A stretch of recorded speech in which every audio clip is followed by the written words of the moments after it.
Call that a costume. Chapter 3. Adventures of Cowbell and Southern Belle. The girls raced down the street as fast as they could, rainbow-haired beasts still hot on their heels. Quick! Verity instructed while pulling ahead to an upcoming eye. It's hot down there! Escaping the wolf's sight for a moment, the pair turned into the alley, ducked behind a dumpster. You can't expect a refined person like myself to hide behind this putrid earth! Applejack's tirade was cut off as a hand came over her mouth. Shh! Verity ordered with a whisper. Don't make a sound. Here he comes. Sure enough, a vicious brute appeared on the scene, looking all directions. The transformed Rainbow Dash couldn't see any sign of the ones he'd been chasing. Giving up on looking, the wolf let out "Hooray!" before running off. A few moments later, Verity poked her head to make sure the monster was long gone. It's a five yet. Applejack got so excited, tucked behind the dumpster. Yeah, it's gone now. Verity replied, looking around. I don't see that hide nor hair that wolf anywhere. Hey, Applejack says he caught breath. like he said over. I was so worried about that dreadful beast again, Rarity. See, Applejack says he caught breath. like he said over. I so worried that dreadful beast again, Rarity. No kidding, Verity agreed while leaning against the brick wall of her lip. I don't know all day where that farmer came from in the first place. Well, now that I've got rid of that foul thing, said Applejack sighed. Let's get back to Applejack and the others. They must be worried about their minds about us. Oh, that might be a problem, Rarely. But Applejack, Rarity said slowly, taking her surroundings for the first time. I have no idea where we are. And that brute must have taken us to parts I've never seen before. Oh my, Applejack gasped. You mean where? Lost? Now count your horses, Rarity ordered. Not that bad. We can just ask somebody for directions to back to our neck of the woods. Ready? Are you crazy? Applejack screamed at the top of her voice. We can't just ask some ruffians around here for help. Got a better idea? Rarity inquired with a raised eyebrow. Applejack's sighs are missing. Oh well. But if anything happens to us, I'm holding you responsible. Fine. Rarity helped us to pair and walked out of the alley. Stepping out back onto the street, the duo looked around for anyone that could tell them where they were. Well, I guess that makes sense, Rarity groaned. The overgreen feedback must have scared everyone who was out on the street. Terrific, Applejack moaned. What are we going to do now? What else? Rarity shrugged. Our way back. Get 'em! With that, the pair made their way down the street, trying to see if they could find any indication to what part they were in. Okay, I'm going to go back to normal Rarity for a bit, because I want to see what this sounds like when I do it as normal Rarity. Verity thought out loud as they surveyed the area. If I had to guess, I'd say we were downtown. Downtown? Applejack cried. I'll never set foot in the small Philadelphia town all my life. Too rough for a delicate like me. Oh, quit your whining, Rarity retorted. It's not bad here. Soft. We should be able to get out of here easily. Well, well, came a voice from the alley. The pair turned to see a man with greased hair, leather jacket, chains around his neck and wrists. What we have here? Couple of ladies lost their way. Don't you know that these streets are dangerous at Halloween? Are you actually trying to intimidate us, you hoodlum? Applejack guessed at the greaser. I will not stand here and be threatened by someone wearing one of the most repulsive outfits I've ever seen in my life. The man stared. Oh, yeah? Well, I'm not going to take a lip from a thing. Think she's too good for my neck of the woods. Dane! Applejack screamed at the top of lungs. Uh-oh. Rarity wasn't a man. Probably should have said that. Why? Grayson joked. What's you gonna do? Kick my butt? Sit me straight? Give me a makeover? Exactly! Applejack said with a even voice. Before the man could even react, the prim young lady let down with a "Yeah!"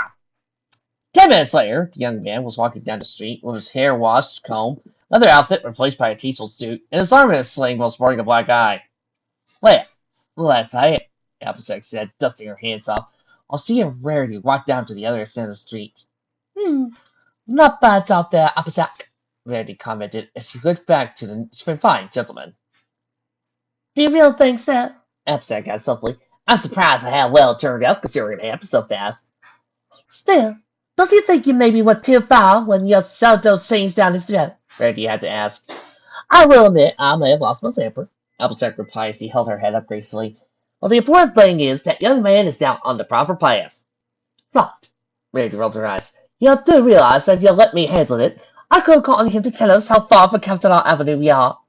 Well, I'm sorry, Applejack replied.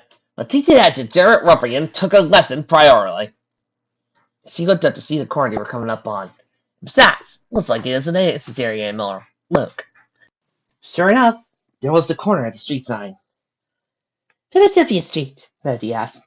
If I remember correctly, I heard that Philadelphia Street is a few blocks away from Main Lane. If we get there, it'd be a snap to get back home. Well, hope you're right, Applejack commented as Rarity left away. I hate to trace these future streets all night. That's right, Rarity replied. Shucks, if I'm right, you're back in our neck of the woods by midnight. Practically racing through the streets, a dog and two girls who looked like a wizard or a demon looked around for any signs of their friends. Are you picking up anything that smells like them, Spike? Sunset asked the dog. Nothing so far, Spike replied as he held his nose to the ground. Come on, Spike, Sunset shouted frantically. We're depending on you to help us find the others. Hey, I'm not a bloodhound, Sunset, Spike retorted. Doing the best I can. Sunset sighed guiltily. You're right. I'm sorry, Spike. I'm just worried about our friends. Don't worry, the dog said tersely. We'll find them. Meanwhile, Twilight had her mind on something else besides searching for her missing friends. The whisper she had heard while leaving Sunset's house had disturbed her. It sounded just like Midnight Sparkle. Granted, she was currently in the form of Midnight Sparkle, so it's possible she was just hearing her own thoughts in her alter ego's voice. But then again, why would she think such a whisper? Even though Sunset said she was a different person now, and wouldn't succumb to Midnight Sparkle again, what if she was just holding out against the temptation for now, and eventually become too strong for her to resist as she gave in? Those worries filled Twilight's head as the trio continued their search. Twilight! Twilight! Huh? What? Twilight sat down for thinking, and turned to see a concerned Sunset. You okay? She asked. You looked a little worried. Oh, that? Twilight said awkwardly as he fumbled for the right words. Oh, I'm still a bit worried about our friends is all, she said with a sheepish grin. That's good. A familiar, nasty voice said from deep within her mind. No need to tell them about our little secrets. Sunset, meanwhile, could tell there was something more going on with Twilight, but decided not to push it for now. Don't worry, Twilight, she said with consideration. We'll find them before it's too late. Twilight tried to look as relieved as possible, hoping to make Sunset believe she hadn't put her mind at ease. Deep down, however, her concerns still festered. Before anything more could be said, however, Hey, you girls! A familiar voice invited. I think I got something! Instantly, the two girls turned towards the canine standing in front of them. What is it, Spike? Sunset asked anxiously. I smell the brand of perfume Rarity usually wears, Spike replied. I recognize it because it makes my nose. Achoo! He sniffled, itchy. That can't be Rarity. Twilight shook her head. The spell transformed her to a country cowgirl, so she wouldn't be wearing perfume. No, Sunset said before her eyes widened. But Applejack transformed into a prim and polished girl who would. She turned on her tracker. Way to go, Spike! We'll be on the right track. Now follow that smell. All right, Spike said with a shuffle. She put his nose to the ground. But somebody will have to get me nasal spray when this is over. Deal, Sunset replied. With that, Spike led Twilight and Sunset down the street, following the scent of perfume. I just hope Applejack and Rarity manage to evade Rainbow Dash until we can find them, Sunset said with concern. No telling what's happening to him there right now. Really? Yeah, Applejack? I thought you said it would be child's play to get back home. You would say we'd do it before midnight? I'll confess when I said say that. Well then, Applejack's false contemplator faded away when she started to shriek at half volume. Can you cannot explain why we're all off the avenue? Sure enough, the pair were facing a dead-end alley in a part of town they'd never even been at before. Rarity said, confused. I was sure we needed to turn left at Manhattan Boulevard. Oh, Rarity, Applejack said, exasperated. That does it. I'll take it over, get us back home. And how do you plan to do that? Rarity asked. Turning back towards the road, Applejack saw a car coming by. I'll get someone to give us a lift, She replied confidently. surely no man can ignore the cries of a lady in distress. With that, she walked to the side of the sidewalk and spoke. Excuse me, you there? Was anybody willing to assist two young girls getting out of this dreadful part of town? Instead of stopping, the car actually sped up, passing the girls at incredible speed. At the same time, the car deliberately ran through a puddle, splashing it with a swoosh, drenching Applejack in water and mud as it disappeared from sight. Applejack was left sputtering and flabbergasted before finally managing to shriek, "Against Bears all exist in this forsaken praise of our town!" Well, points of effort anyway. Rarity striked. With exasperated moan, Applejack collapsed to her knees. Wonderful. We're lost, alone, no way how to get back home, no police willing to aid us, I'm covered in mud, my shoes are getting scuffed from all that walking. Oh, what else could happen to me? All right, put your hands over your head and nobody gets hurt, came a gruff voice from behind the pair. You're hard to ask, Rarity snarked. Turning around, the duo saw a gruff-looking mugger step out of the alley, pointing a gun at him. I'm gonna say this once, he ordered as he pointed to Applejack. Hand over that jewelry you're wearing, young lady. What? Applejack said, appalled. Never! These are genuine gems. You heard me, the mugger meowed. Give me that jewelry and I'll let you have it. Rarity objected. Don't tell me to. I know what I said, the mugger snarled, not leaving any witnesses. He cocked his gun. Now, this'll be happening anymore, but I prefer not to be blood in those gems. Oh, yeah? Rarity shouted as she saw the mugger's face. You really think you could do something among us and then shoot us? I think not. Yeah? The mugger threatened as he shoved his gun in Rarity's face. What you gonna do about it, toots? A moment later, the alley was filled with sounds of punches, bones breaking, metal being twisted, high-pitched screaming. After it stopped, Rarity and Applejack walked out of the alley unscathed. The guy went too far with common toots. Rarity grunted. He's lucky I went easy on him.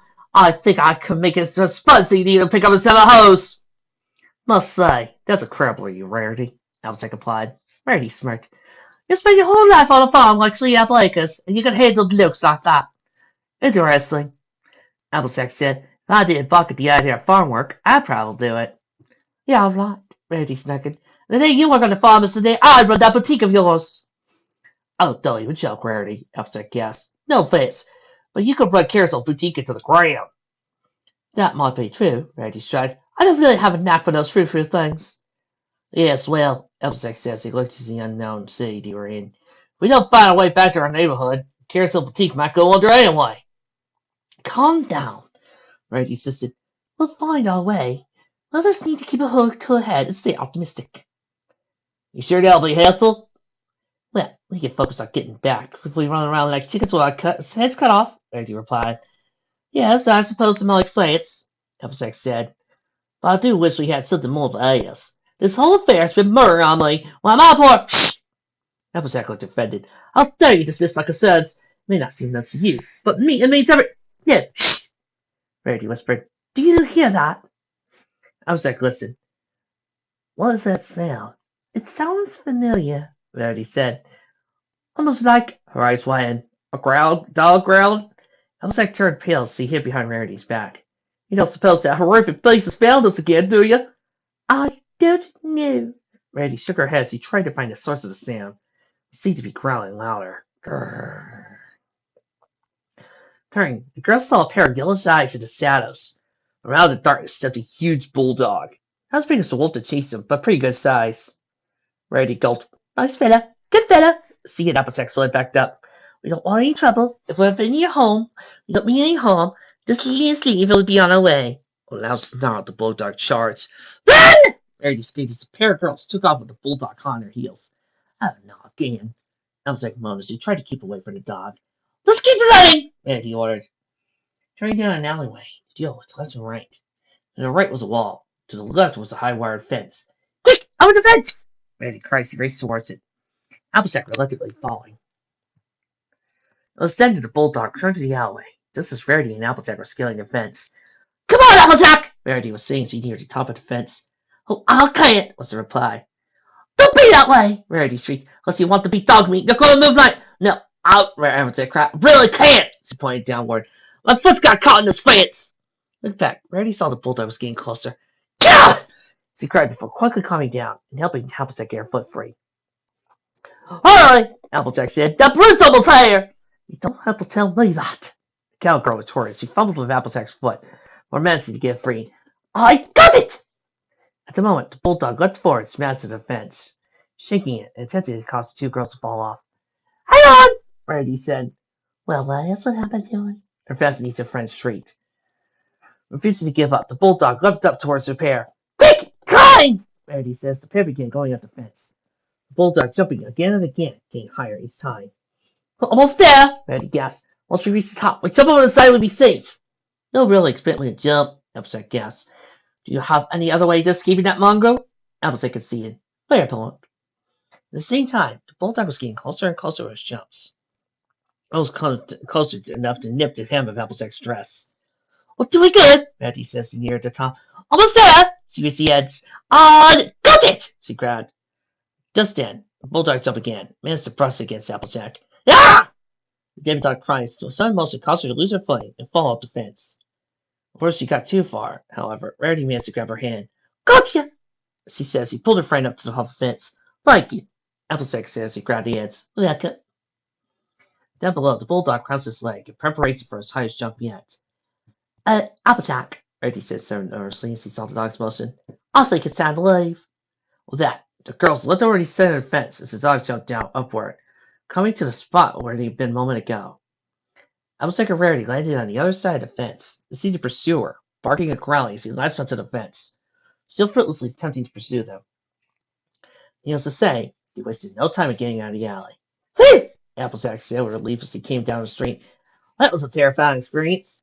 On the bright side, Rarity said optimistically, we're probably a lot closer to Maiden Lane now. Looking up, Applejack's face turned to a nasty frown. Oh, you really think so? She said grumpily as she directed Rarity's attention upward. Looking up, Rarity's eyes widened as she saw a nearby sign. On it were two words that made her heart sink. Philadelphia Street.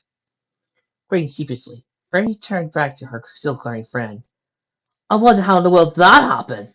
Wonderful, Applejack moaned. Simply wonderful. We did all that walking and can't find 100 thugs. This is Bristol dogs. Will you end up back where we started? Now back up. Rarity was trying to sound encouraging. Remember what I said earlier about being optimistic? Problems were never solved by moping around. We just gotta hope the situation will improve. Oi! A voice came from the shadows to Pear's attention. So much for that, Applejack groaned as another creature appeared in front of them. Before they react, a whole gang of them came out from the shadows and surrounded them. Well. One front, obviously Lear says he walked up to Applejack and Rarity. If it isn't the pair of ladies who messed up my little brother. Your little brother? Rarity answered with a gulp. Who might that be? You know, the Lear said in a nonchalant manner. The one you roped up and sent packing looking like a Sunday school kid. Oh, him? Applejack asked sheepishly.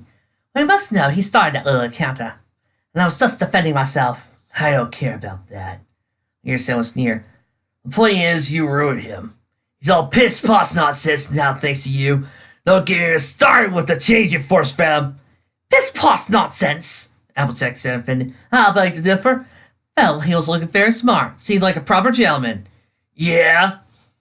Lear snarls. He cracked his knuckles. Let's see how you like being roughed up.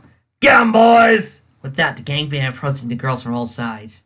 Each one bearing a chain, brass knuckle, a crowbar, or one board. Any ideas, Rarity? As Applejack grappled her friend's shoulders and hid behind her for protection. Only one, Rarity declared. Well, fight our way out! Applejack gulped. Well, got no other choice. She stood up from behind Rarity and braced herself. Let's do this! Before anything could happen, however, one of the thugs had their hoard yanked out of his grasp by a visible force. What the? He asked in utter confusion, right before he was struck in the head by the board. Hey, what the? The leader asked in confusion as he and the gang looked around. Who's there? Instead, another creature's crowbar began to glow. In a flash, the thug was holding a long, slimy green, hissy snake. Ah! He cried as he tossed the reptile away in fright. What's going on here? The creature demanded. Suddenly, the team of another thug came to life and wrapped itself around him.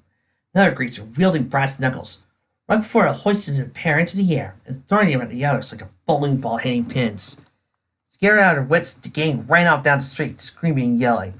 You come back here, you cowards! The leader yelled. There's nothing to be afraid of! At that moment, out of a cloud of purple mist, the demonic creature appeared in front of the greaser. Leave my friends alone! Ah! The greaser screamed as his hair turned white and stood on end, before promptly passing out from fright. Saying relief, the demon returned to the girls. Applesack! Verity, are you okay? Joe's eyes widened in surprise as he recognized the voice. Twilight? Verity asked in shock. At that moment, a wizardly-looking girl with a beard and a dog came around the corner. Thank heavens we found you, the girl said in relief. Sunset? Verity asked with wide eyes. Good heavens! Applesack cried as he looked back and forth between Sunset and Twilight. What in the world happened to you two? It's a long story. We'll explain later, Sunset elaborated. The important thing is you two are safe. Verity turned to Applejack with a grin. Don't you think will improve for us? Yes, well, Applejack said with relief. Let's just get out of here. Go home. Not yet, Sunset shook her head. We can't go home until we find Rainbow Dash, Pinkie Pie, and Fluttershy. Well, it can't be that difficult to find them, can it? Or do you know, actually? Sunset sighed, returning to the dog in their group. Spike? I love it, he said as he began sniffing, trying to pick up the trail of the three remaining friends. By the way, Reddy said to Twilight gratefully, great job of scaring the pants off those punks. Yes, well, when I saw that you guys were in danger, I knew I had to do something. Since I'm stuck in this form for a moment, I figured I'd put it to use. But let me tell you, something was scary, Reddy said. Well, I almost had to believe you was a real demon. As the group went on, Twilight looked away anxiously. Reddy's words were not something she wanted to hear. You heard her, didn't you? Her voice said, much stronger now. She thought you were a real demon. Why not make those thoughts accurate? Shaking her head, Twilight did her best to ignore the stranger's thoughts in her head, greatly looking forward to when she would finally get out of this form. She only hoped it wasn't too late.